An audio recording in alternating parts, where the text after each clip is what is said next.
Welcome back to the Inner Circle Chronicles, where we do deep diving into the worlds of entrepreneurship, business growth, and work-life choreography. I'm your host, Tiffany, and today's episode is packed with insights from a remarkable business consultant, Laura, founder of Full Circle Consulting.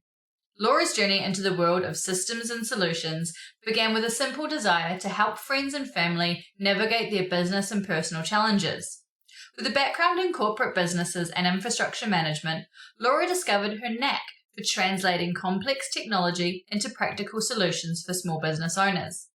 Laura is dedicated to empowering New Zealand business owners by assisting them in streamlining workflows, leveraging fit-for-purpose solutions, and creating a roadmap to realize their goals. Laura has a tech and projects background, a bachelor's in business, and certifications in project management.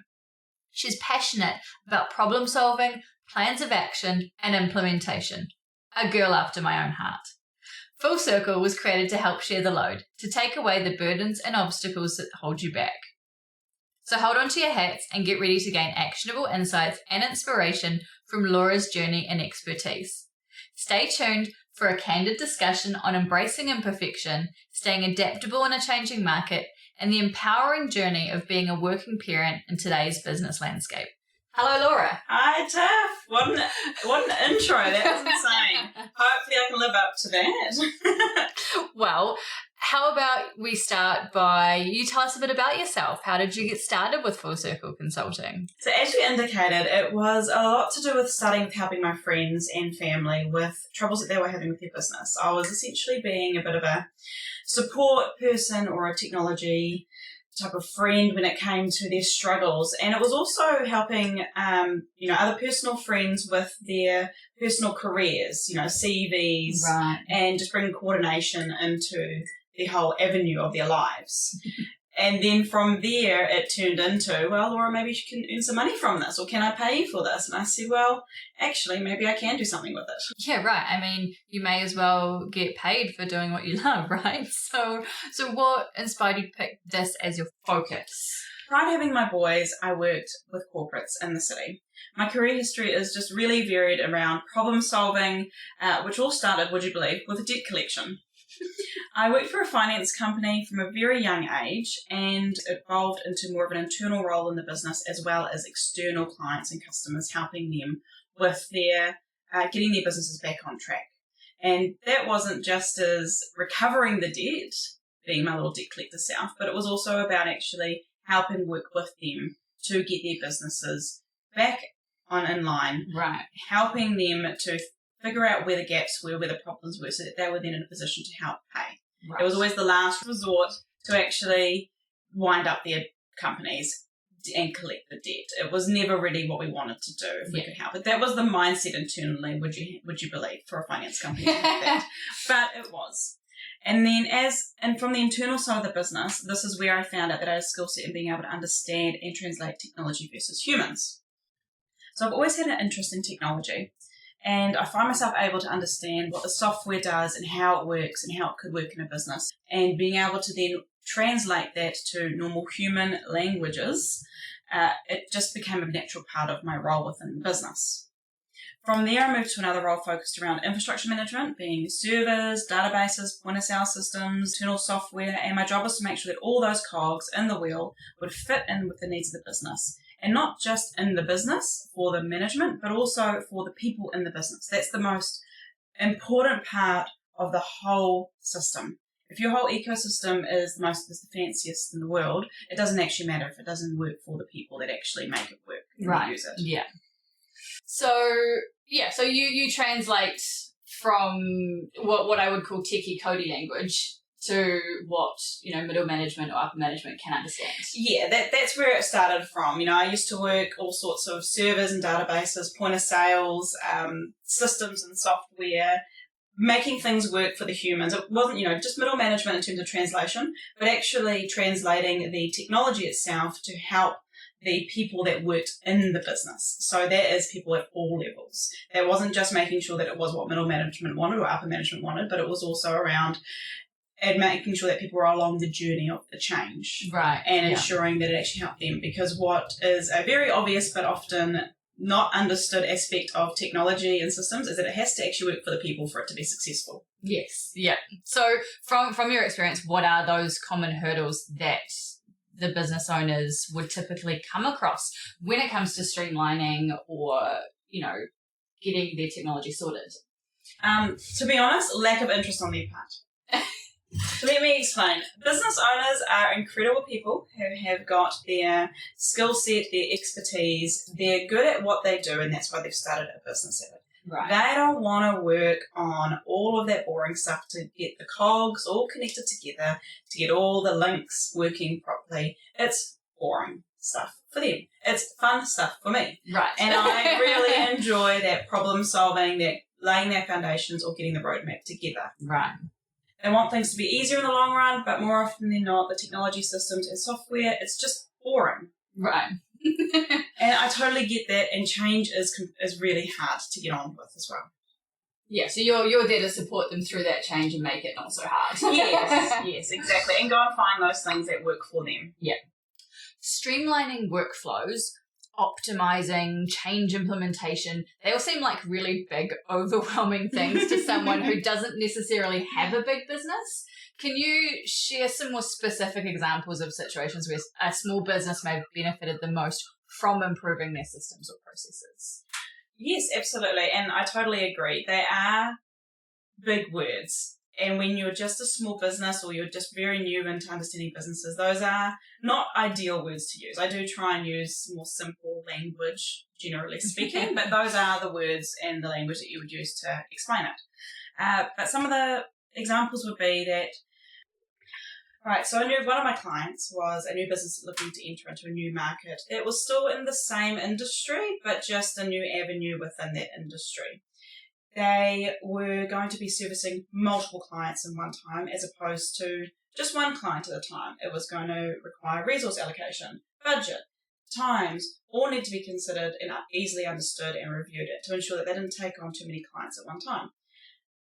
A result of that would be you would implement something like a project management software that you can load in your client. It would also be a CRM system. You can put in due dates, and it would provide you this beautiful little calendar and what we call a Gantt chart where you'd do all the steps in a row and you'd know exactly where you sit so that before you take on a new client, you know exactly what you've actually got as availability and capacity. Right.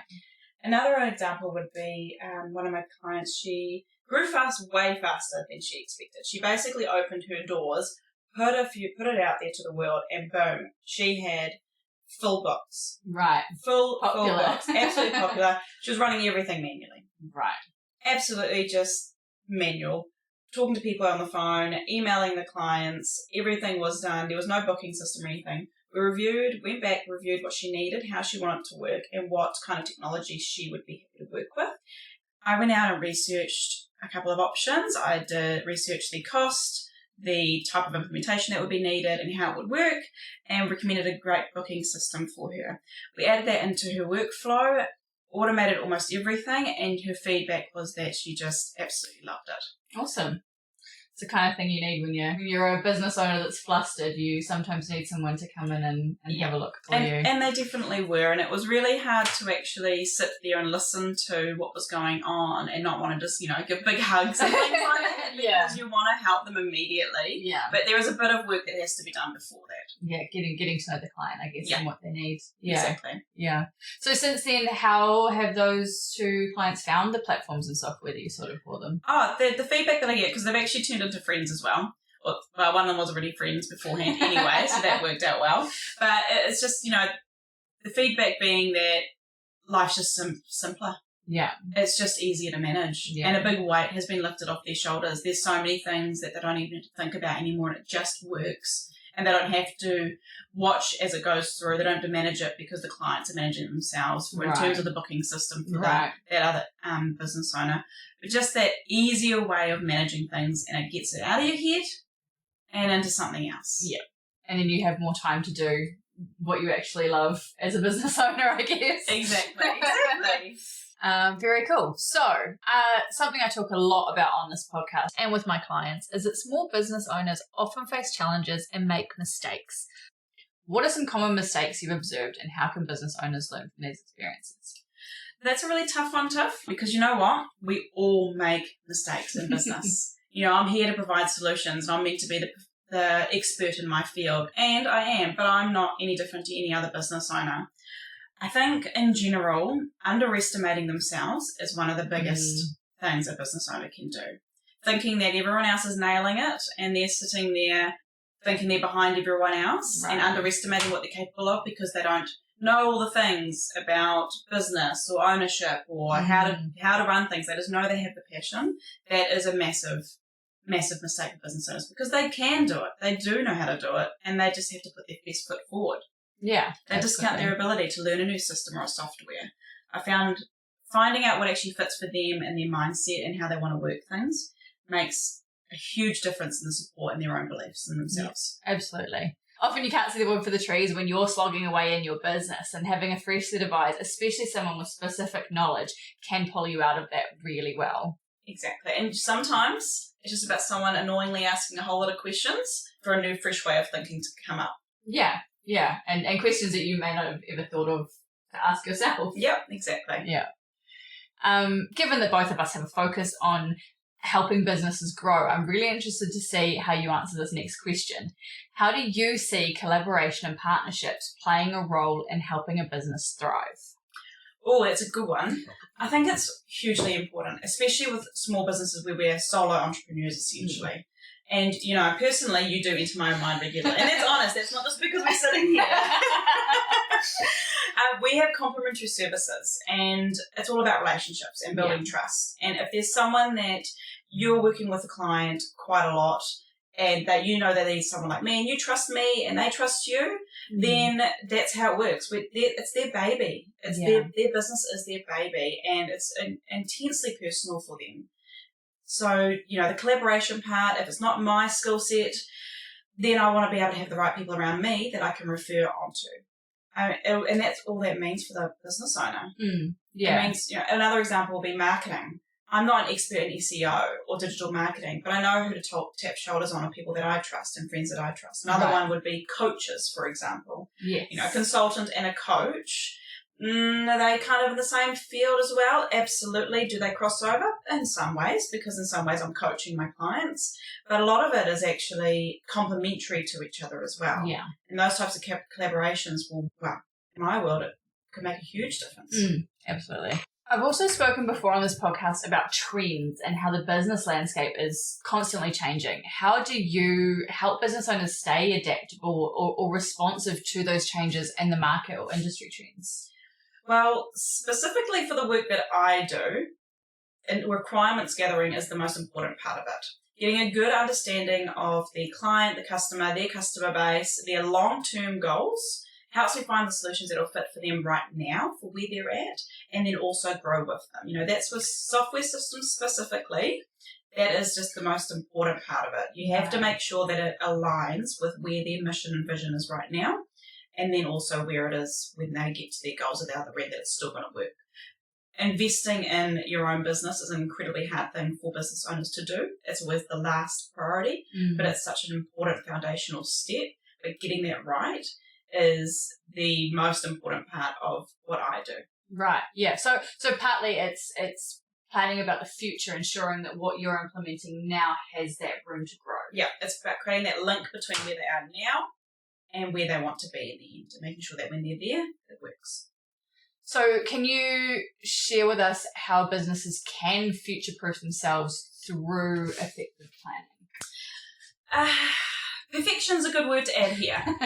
Future-proofing is a lot like trying to find perfection.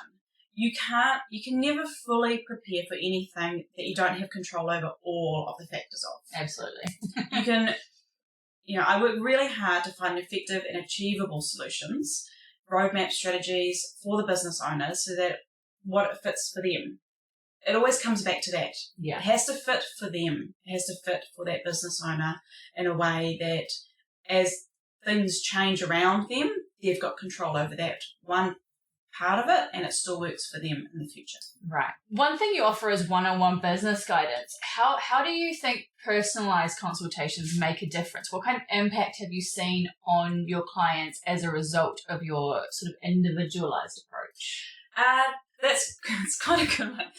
This offering came about really organically. My initially for the business when I started up, I was really solely focused on software implementation because that's what spins my wheels.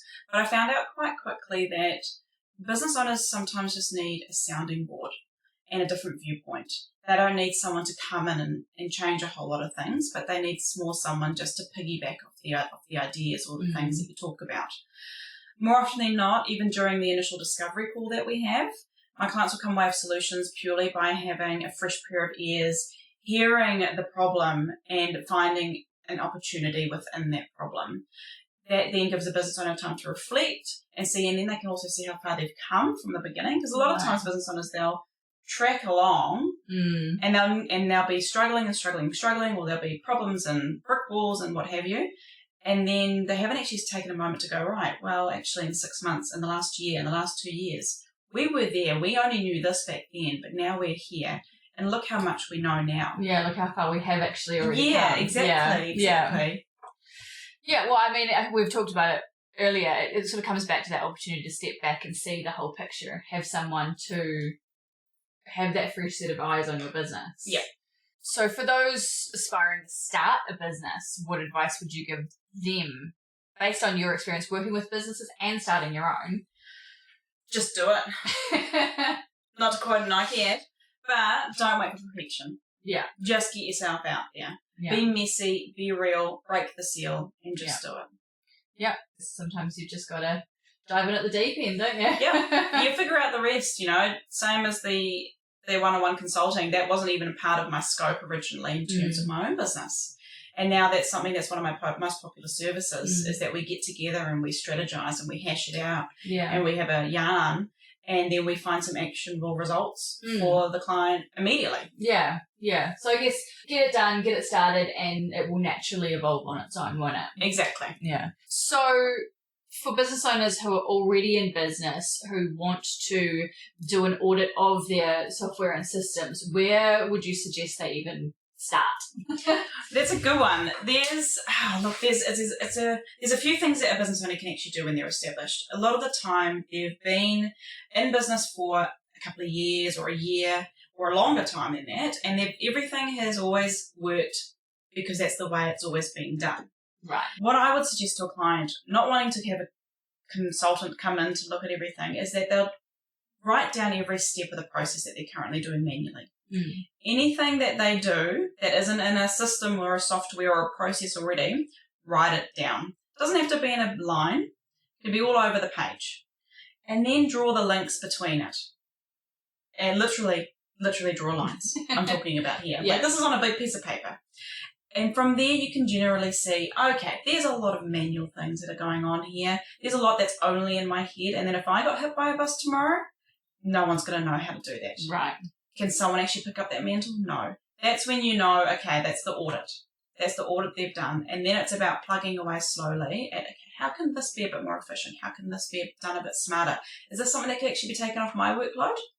Right.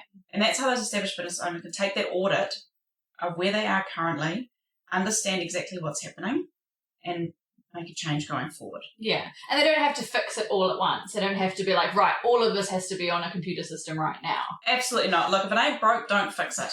And a lot of the time I don't even recommend software changes for clients. It's more about, could that process just be a little bit more efficient that they run it? Right. But it's about that fact that a business owner knows their own business so well that everything runs on autopilot. And a lot of the time there's no sitting back and understanding, okay, wow, I'm doing a lot. Yeah. I'm doing 20 things a day that maybe should only need to be 10. And that then once they've managed to either delegate or streamline those processes, they then have space to strategize and plan for the future or whatever else it is they want to do in their business. Absolutely, absolutely. And that makes a huge difference. Getting time back. getting it back. That is so important for business owners because everyone is tired. Yeah. Everyone is burnt out. I don't know many people that I spoke to at the end of last year that weren't exhausted because they've just been running at 1,000,000 miles an hour. But at what point have they sat back and actually taken that audit of the business? Sat back, written it down, got it out of their heads. So from your perspective, what are some emerging trends or changes in the world of small business, and how do you anticipate these trends impacting your clients? Well, I think post the big C, consulting and outsourcing has become huge. Yeah. Business owners know they don't need to know everything. Yeah. Consultants are no longer these big, scary entities that are solely associated with corporate world and corporate companies. Getting help is achievable. And that's an amazing outcome that's happened and an amazing trend that's come through. It's just made it more reachable for small business owners. They can actually get that help that they need to get their company going. Yeah. It's made getting help much more attainable, hasn't it? Absolutely, yeah. Yeah. You would have seen that in your world too. Oh, 100%. Yeah. It's like you said, people have accepted that they know that they don't know what they don't know. Yeah, exactly. Yeah. So on a personal note, what's the best part of being a girl boss, working mama, and living that work life, choreography life? It's fun, isn't it? Well, before I had the kids, as we were planning for the kids, my original world was that I was going to go back to work within the year, I'll be full-time, and I'll just manage the two worlds seamlessly, no problem, because I had this stuff locked down. Yeah, fair. I just knew what I was going to do. And I wanted to continue, smashing those glass ceilings and really just getting back out there. But it never really truly occurred to me how important that work-life balance would be. How having the power to create something for yourself and do important work that inspires others, that inspires, hopefully, my sons when they grow up and they see what I'm achieving, if it all works out, just is amazing. And that's the best part of it. There's this huge element that I've always wanted to help mentor young girls. Yeah. To let them know that there's more out there for them. This is something very personal and dear for me. I wish I'd had multiple people around me that could have been these inspirations for me and chatted to me when I was, being a emotional teenager. Teenage girl, yeah, exactly. I remember those days. I want to give them purpose and inspire them and make them realize that they've got this themselves, they can do it. Yeah. They don't have to just follow along a path that they're supposed to follow along. They can do whatever they want with it. Absolutely. Well, it sounds like it was the perfect way for you to do the work life and the home life the way you wanted to do it. Absolutely, yeah. It's definitely given that flexibility. You do have to be incredibly motivated and organised in order to stay on track, because balancing the mum life things, it does become that priority, and you have to, switch it a little bit or balance it a bit more. It's okay that the washing hasn't been done for a couple of days. That's not a problem. Maybe some more vacuuming needs to be done, but that's the part of that balancing that has to happen. As long as I know that I can be there for the kids when they come out of daycare or school, and I've got time for them, that's a hugely important part of the whole process of running my own business. Yeah, and why we do what we do. Exactly. So what would you say is the part you find most challenging? Backing myself. That old imposter syndrome nugget. The little voice in my head that tells me I'm silly doing my little lady business, getting out there and chatting to people and doing the thing. Yeah. I think most business owners have that feeling as well, and it's pretty tough to convince yourself otherwise when you've had a bad day, for instance. Yeah. I am, however, very lucky. I've got an amazing support network around me. I went out and hunted for them in my network of business women that I'm now around, but I've also got great support from my family, my friends, old and new, and that's just made everything a lot easier. On those bad days as well, it's important for me, and then this is also for business owners as well, to think about the people that you've helped. Think about what your why is. Yeah. When I've had a bad day, I know that I can think about the clients that have told me that they've had a huge relief from the help that I've given them, the support. I've had many hugs. I've had a lot of people come up and say that afterwards, and that's massive. That's that's why I do it. Yeah, yeah. When your voice inside your head is telling you that you're rubbish at something, but you have your friends and your clients saying you're actually pretty good at something, it does help with that. It does. Yeah. And then it makes you carry on. You keep going. Yeah. Well, we have reached the end of my list of questions. Thanks, Laura, for coming in today. It has been educational and it has been super fun. Thanks to my listeners for tuning into today's episode of the Inner Circle Chronicles. I hope you've found my conversation with Laura from Full Circle Consulting as insightful as I have. Remember, the journey of entrepreneurship is filled with challenges, but it's also brimming with opportunities for growth and success. Whether you're facing hurdles in streamlining your workflows, needing guidance on business planning, or just looking for a fresh perspective, you can know that you're not alone. Laura, how can people get in touch with you if they're looking to get their systems in check? Well, they can definitely find me on my website, fullcircleconsulting.co.nz. I'm also on Instagram and Facebook, which will be Full Circle Consulting NZ. And just get in touch. Send me a DM. My mobile number and email address are all on those platforms as well. And happy to have a chat. Yeah. Get in for one of those one-on-one consultations. Absolutely. And, it doesn't actually finish there either, because generally you have one conversation, then you have another one, and we have a few chats back and forth. It's not all about, me getting money and getting you locked into something like that. It's about us actually getting to know each other, because you have to trust the clients. You guys have to trust me that I'm doing what I'm doing. Yeah. And that we get along. Yeah. And that you're invested in finding results for people. Absolutely, yeah. And that's not just a one-stop shop conversation. That's multiple conversations. Cool. Awesome. Well, my lovely listeners, as we wrap up, I really encourage you to take the wisdom shared by Laura and apply it to your own entrepreneurial endeavours. Embrace imperfection, stay adaptable to change, and never underestimate the power of collaboration and getting support in achieving your goals. This is Tiffany signing off from the Inner Circle Chronicles. Until next time, keep pushing boundaries, setting and crushing your goals, and building the business of your dreams. Stay tuned for more empowering conversations to help you thrive and grow. Catch you next time.